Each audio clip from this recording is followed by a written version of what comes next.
Marco Polo in the shadows of history in 1271, before the first light glinted off the cobblestones of Venice, an ominous stillness enveloped the air, thick with promise and unspoken tension.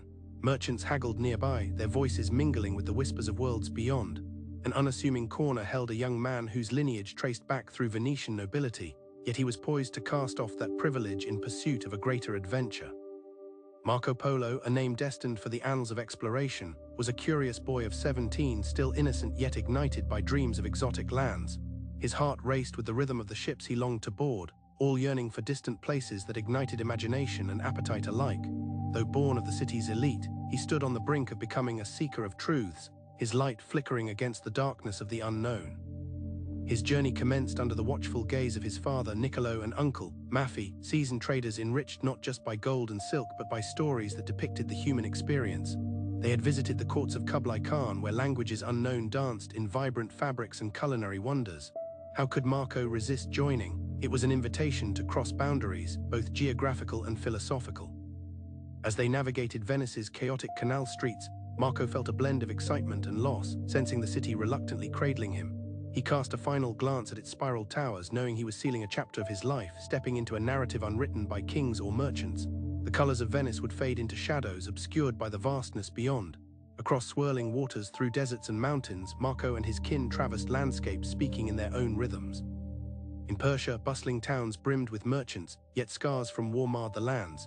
In Tabriz, Marco's curiosity burned brighter, inspired by tales of mythical beasts and the East's riches, understanding that travelers were conduits of knowledge. It was at Kublai Khan's court, amidst this grand empire, that Marco confronted the nexus of ambition, faith, and survival. The caravan entered Shangdu, where culture and religion intertwined beneath stunning art. The Khan's imposing gaze pierced pretense, hinting at realpolitik as Marco became entwined in history. He served not just as an envoy, but as a keen observer, eager to document the vibrant complexities of life in this diverse land, which would later unfold into Il-Malayani, an account that bridged continents through storytelling.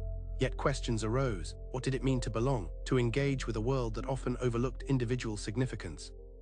As stars traced ancient paths home, he grappled with these existential queries.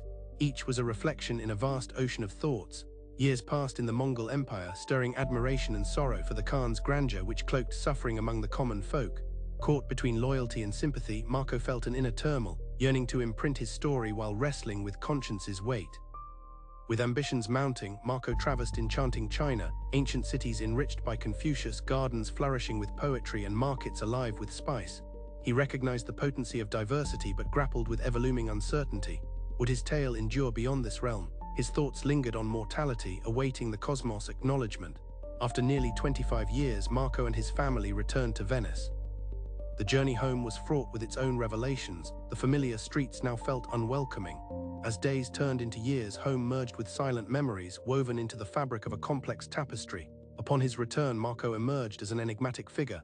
Tales of grand escapades flowed from his lips, yet many, shrouded in suspicion, hesitated to embrace his visions. He became a shadow, a name teetering between myth and reality. In the years that followed, he observed empires rise and fall, understanding that those narratives nourished collective memory. On quiet evenings, as twilight cloaked the canals, he wandered familiar paths, absorbing the laughter and the enduring stories confined between shadows. The duality of his existence weighed heavily, to be part of humanity yet distinctly separate, a traveler forever marked by experiences. The echoes of East and West resounded within him. Marco, forever at the crossroads, could never revert to the ordinary. He understood that every journey not only brought him to a destination but revealed profound truths etched in time. In those soft moments he grasped that life weaves lessons through shadows and light, and therein lies the essence of existence.